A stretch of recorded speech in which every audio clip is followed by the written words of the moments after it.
오늘 우리가 함께 살펴볼 하나님의 말씀 민수기 4장 21절에서 33절까지의 말씀입니다. 민수기 4장 21절에서 33절까지의 말씀을 저와 여러분이 한 절씩 교독하도록 하겠습니다. 제가 먼저 민수기 4장 21절 읽도록 하겠습니다. 이것은 하나님의 말씀입니다.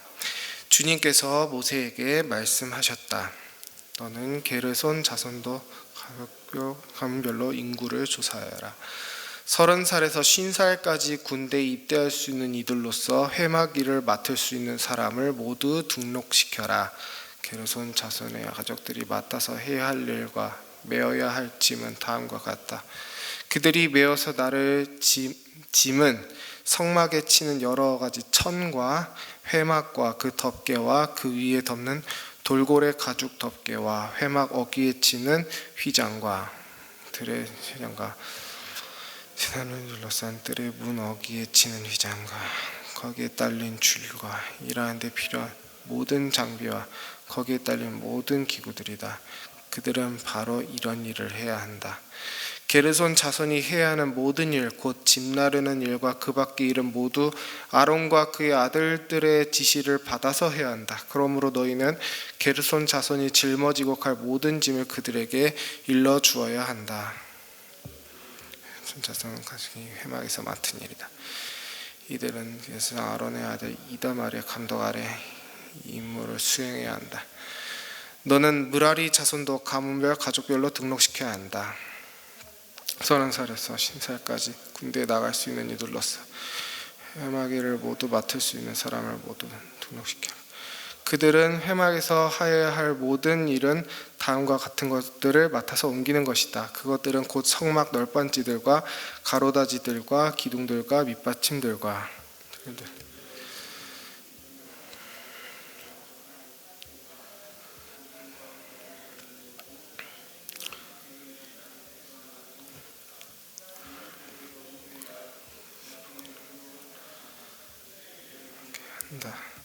이 일 함께 읽읍시다. 시작.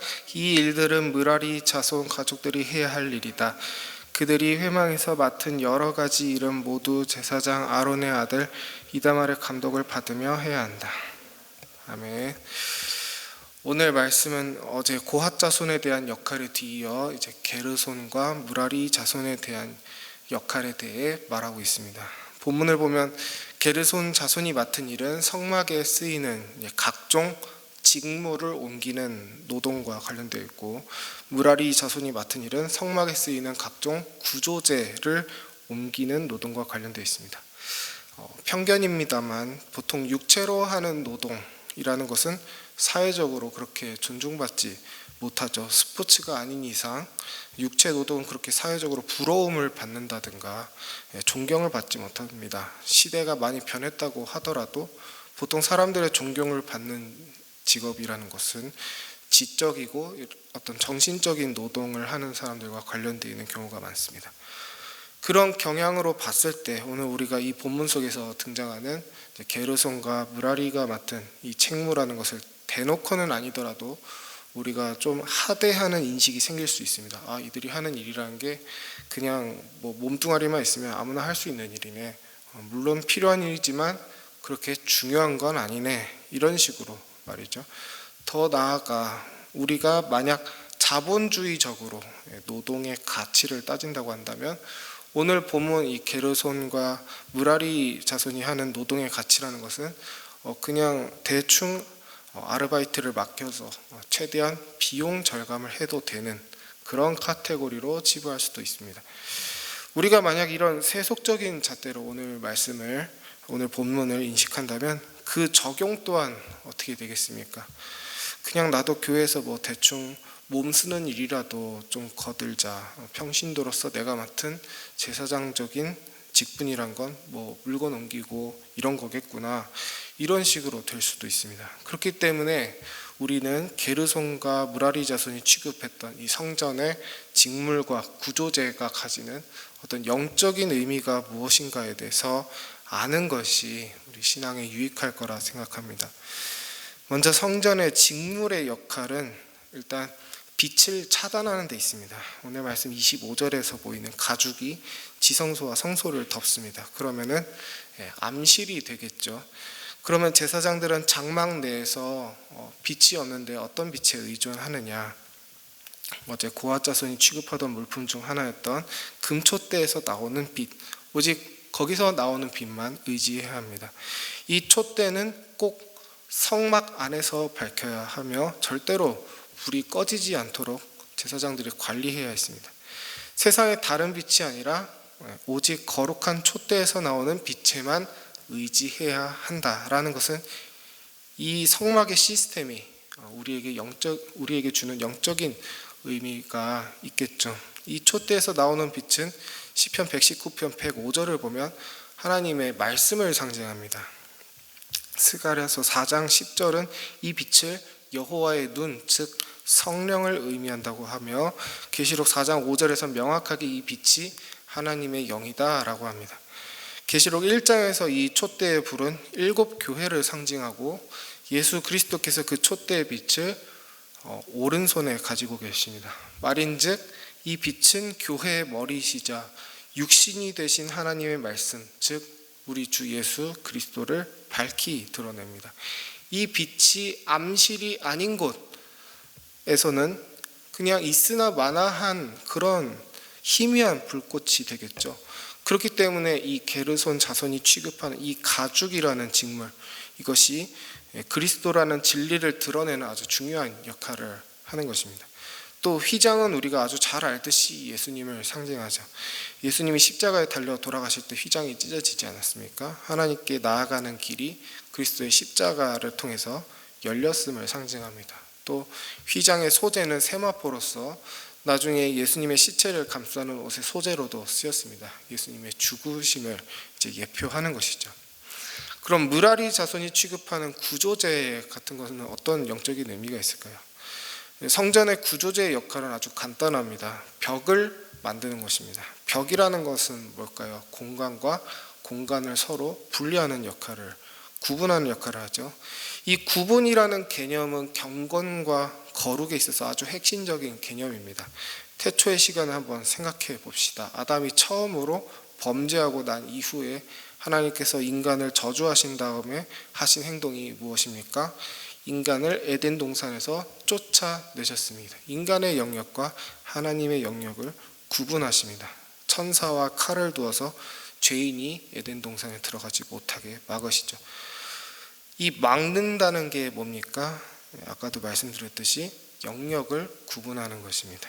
벽을 친다라는 것입니다. 그런데 창세기 2장 8절을 보시면 이 에덴이라는 말은 에덴 동산만을 뜻하지 않습니다. 에덴이라는 지역이 있고 그 에덴이라는 지역 안에 동산이 있는 것입니다. 그러니까 거룩의 측면에서 땅은 총 3가지 영역으로 나뉜다고 할 수 있습니다. 에덴 바깥에 완전히 세속적인 영역이 있고 그 안에 이제 에덴이라는 영역이 있고 그 에덴 안에 사람이 들어갈 수 없는 동산이라는 가장 거룩한 영역이 또 따로 있는 것입니다. 이 3층의 영역을 성경 속 하늘에 빗대서 한번 더 생각해 봅시다. 여러분, 히브리어로 하늘은 샤마임이라고 하는데 히브리어 글자 뒤에 임이 붙으면은 복수를 뜻합니다.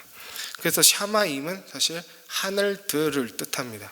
하늘이 우리가 어떤 물리적으로 관찰하는 그 하늘이 다가 아니라는 것입니다. 이와 관련하여 정말 많은 구절들을 구약과 신약 안에서 여러분들에게 들 수 있지만 시간 관계상 계시록 4장 1절을 보면 하나님이 요한에게 하늘의 문을 열어주신다라는 표현이 있습니다.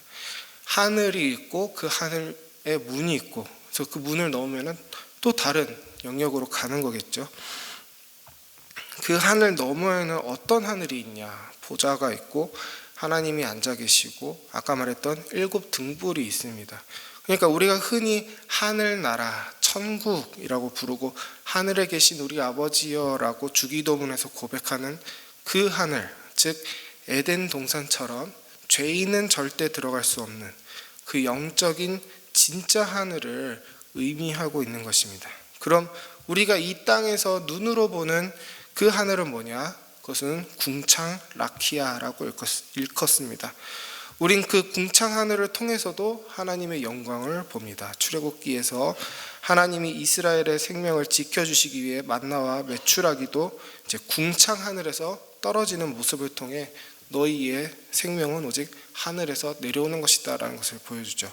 우리 예수님도 부활하시고 승천하실 때 물론 진정한 하늘로 올라가셨겠지만 그 모습을 지켜보는 제자들에게는 궁창 하늘로 올라가는 장면을 보여주십니다. 그 외에도 성경에서 하늘에 있는 해와 달과 별이 모두 하나님의 영광을 드러내는 데 쓰였습니다. 그 해와 달과 별이 있는 하늘, 그것이 진짜 하늘을 반영한다라는 것이죠. 완전하진 않지만 궁창 하늘도 진짜 하늘을 보여주는 것입니다. 그러니까 기독교적 세계관은 3층으로 생각해 볼 수 있습니다. 하나님이 거하시는 영적인 진짜 하늘이 있고 그 진짜 하늘을 반영하는 궁창 하늘이 있고 그 다음에 세속을 의미하는 땅이 있습니다. 이건 제 생각이 아니라 이사야서 45장 8절을 보시면 하나님의 모든 만물을 이렇게 부르심을 따라 말씀드리는 겁니다. 제가 이사야서 45장 8절을 읽겠습니다. 너 하늘이여 위에서부터 의로움을 비같이 듣게 할지어다. 궁창이여 의를 부어 내릴지어다. 땅이여 열려서 구원을 내고 의도 함께 움돋게 할지어다. 나 여호와가 이 일을 창조하였느니라. 아멘. 하늘이여 궁창이여 땅이여. 우리가 이걸 가지고 성막의 구조를 한번 다시 생각해 봅시다. 성막에도 세 가지로 구조가 구분됩니다. 성전뜰, 성소, 그리고 지성소. 성전뜰은 아까 말씀드렸던 그런 가죽으로 암시를 만드는 그런 곳이 아닙니다. 야훼입니다. 이곳엔 죄인들도 들어와서 하나님께 제사를 드리고 죄 용서를 받습니다. 하지만 죄인들은 딱 거기까지입니다. 성소부터는 아무나 들어올 수 없습니다. 제사장만 들어올 수 있고 실내입니다. 그리고 지성소는 정말 아무나 들어올 수 없죠. 함부로 들어갔다간 죽습니다. 대제사장만 들어갈 수 있습니다. 거기엔 하나님의 임재를 상징하는 언약궤가 놓여져 있죠. 말인즉 성막 전체는 사실 무엇을 상징합니까? 하나님의 창조세계 전체를 상징하는 겁니다. 말인즉 우주 만물이 사실 이 성막 안에 들어있는 것입니다. 그런데 경건과 불경건이 막 뒤섞인 형태로 있는 것이 아니라 거룩과 세속을 명확하게 구별해 놓은, 구분지어 놓은 모습으로 성막이 온 우주를 나타내고 있는 것이죠. 지성소는 하나님이 계신 진짜 하늘, 성소는 궁창 하늘, 성전뜰은 세상, 이렇게 구분되어 있는 것입니다. 그러면 그 구분을 누가 짓는 것입니까? 물론 하나님이 지으시는 것이지만 성막 안에서는 실질적으로 므라리 자손이 관리하는 그 구조제들을 통해서 이제 구분이 지어지는 것입니다. 그럼 여러분 오늘 말씀에서 게르손과 므라리 자손이 가지고 있고 목숨을 걸고 이제 지키는 것들이 그냥 단순한 물건이 아니라 무엇입니까? 하늘에서 온 거룩한 하나님의 말씀이다라는 것입니다. 구약 당시에는 이 성막이 백성들에게는 성경이었던 것입니다. 글로 된 성경이 아니라 그 안으로 들어가서 체험하는 하나님의 거룩한 말씀인 것이죠.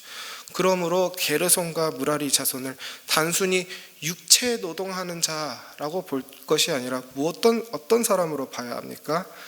말씀을 맡은 사람, 어찌 보면 목사의 역할로 봐야 한다라는 것입니다. 이것 또한 제 생각이 아닙니다. 역대하 15장 3절이나 예레미야 18장 18절, 에스겔서 7장 26절 등에 의하면 이 레위인들은 단순히 성막을 올리는 것 아니면 제사하는 것, 그런 행위와만 관련된 일을 하는 것이 아니라 백성들을 가르치는 역할도 함께 수행했습니다. 정확하게는 그 성전이 지칭하는 바인 예수 그리스도를 백성들에게 전했던 것이죠. 성전의 의미를 잘 아는 자가 그리스도의 의미도 잘 알 수 있는 것이기 때문입니다. 그럼 오늘 말씀은 평신도들이 적용받을 수는 없고 목사들만 유념하면 되는 그런 말씀일까요? 그렇지 않겠죠. 지성소의 존재는 백성들에게 알려지지 않은 어떤 비밀스러운 그런 공간이 아니었습니다. 말인즉 레위인들이 성막의 구조에 담긴 의미를 열심히 백성들에게도 설명하고 전하고 교육시켰다라는 것입니다. 근데 일반인들이 손도 대지 못하고 일반인들이 발을 들여놓지도 못하고 들어가지도 못하는 그 공간의 존재를 왜 일반인들이 알아야 하겠습니까? 그냥 제사장들끼리만 알면 되지 왜 굳이 그런 지식을 일반 백성들도 가져야 되냐는 것입니다. 왜냐하면 하나님의 비전은 거룩과 세속의 경계가 무너지는 것이기 때문입니다. 정확하게 말해선 거룩이 세속을 덮어서 승리하는 것입니다. 이사야서 45장 2절입니다. 너의 장막 털을 넓혀라. 장막의 휘장을 아끼지 말고 펴라. 너의 장막줄을 길게 늘이고 말뚝을 단단히 박아라. 하나님이 오늘 말씀 속 게르손과 무라리 자손에게 명령하실 만한 말씀을 레위인들에게 전하시는 것이 아니라 이스라엘 백성 전체에게 명령하시는 모습입니다. 그 말씀의 목적은 그 다음 3절에 나와 있습니다. 내가 좌우로 퍼져나가고 너의 자손이 이방 나라들을 차지할 것이며 황폐한 성읍들마다 주민들이 가득할 것이다. 아멘. 하나님은 모든 세상을 성전 삼으시고 모든 사람을 제사장 삼으시길 원하시는 겁니다. 이 하나님의 비전이 성취되는 모습을 성경이 잠깐 보여줍니다. 계시록 21장 22절입니다. 성 안에서 내가 성전을 보지 못하였으니 이는 주 하나님 곧 전능하신 이와 및 어린 양이 그 성전이심이라. 아멘, 아멘.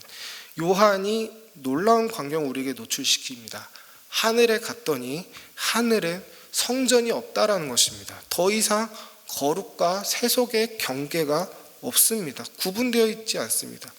왜냐하면 장차 가게 될 하늘나라엔 모든 것이 거룩하기 때문입니다. 성도 여러분, 그 하늘을 이 은혜샘물교회가 반영해야 합니다. 목사는 교회의 회중을 대표하여 말씀을 가지지 개인적으로 혼자 하나님의 말씀을 점유하는 것이 아닙니다. 말인즉 모두가 목사는 아니지만 모두가 목사의 역할을 가져야 합니다. 그 말은 모두가 말씀을 묵상해야 하고 모두가 세상 앞에서 그리스도를 전해야 하고 모두가 거룩하게 살기로 노력해야 된다라는 것입니다. 목사는 그 경건의 본이자 대표로서 앞에 서는 것이라면 성도는 목사를 따라 경건에 힘쓰는 것입니다. 말씀이 목사만의 전유물이 아니라는 것입니다. 그렇기 때문에 성경은 성도 모두가 왕 같은 제사장이다 라고 말하는 것입니다.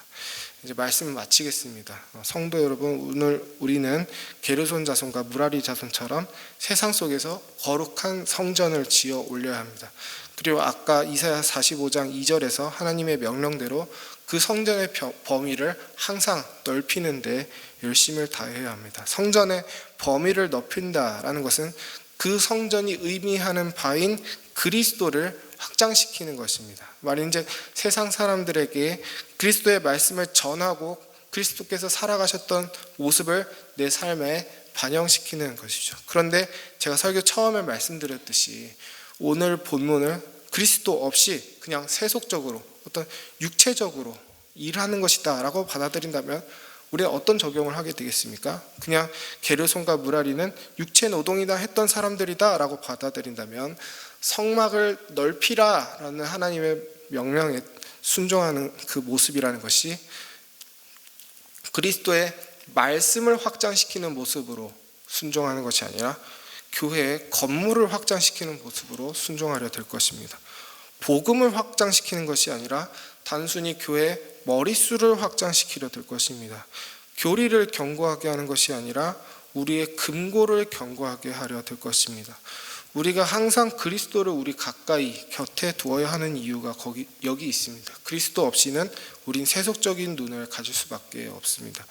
오직 그리스도만이 우리의 눈을 밝혀주시고 거룩하고 선한 생각을 하도록 하십니다.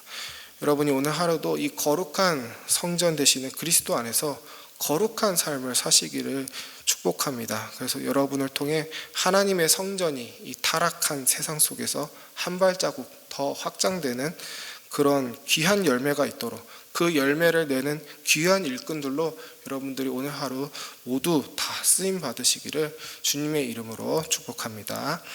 말씀을 생각하며 기도하실 땐 내 주위에 그리스도가 필요한 사람이 누구인지 한번 생각해 봅시다. 성전 뜰로 들어와서 정결함을 선물로 받을 사람은 누구입니까? 내가 다른 것이 아니라 그리스도를 전하는 사람으로 쓰임받게 해달라고 기도하면 좋겠습니다. 그리고 매주 화요일은 교회를 위해 기도하는 날입니다. 우리 은혜샘물교회가 하나님이 계신 진짜 하늘을 잘 반영하는 하늘에 가까운 곳이 되게 해달라고 기도합시다. 온 교인들의 마음과 생각이 땅에 매어서 세속적인 고민과 걱정에 억눌리는 것이 아니라 하늘의 믿음으로 충만해서 어딜 가든지 어떤 상황에서든지 항상 마음이 가볍고 구름 위를 걷는 것처럼 행복할 수 있게 해달라고, 그래서 땅의 사람들이 보고 이 하늘의 교회를 칭송하고 교회에 모일 수 있게 해달라고 기도하면 좋겠습니다. 그리고 마지막으로 5월 27일에 있을 목자 수련의 은혜를 위해서 기도하면 좋겠습니다. 목자들의 마음속에서 그리스도가 더욱 커지고 그리스도가 사랑스러워지는 계기가 되게 해달라고, 그래서 목원들이 목자를 통해 더욱 힘을 얻고 위로를 얻을 수 있는 귀한 계기가 되게 해달라고 기도하면 좋겠습니다. 그럼 이 모든 것을 위해 기도하시고 개인의 기도 제목으로 기도하신 후에 세상 속으로 담대히 나아가시기 바랍니다. 기도합시다.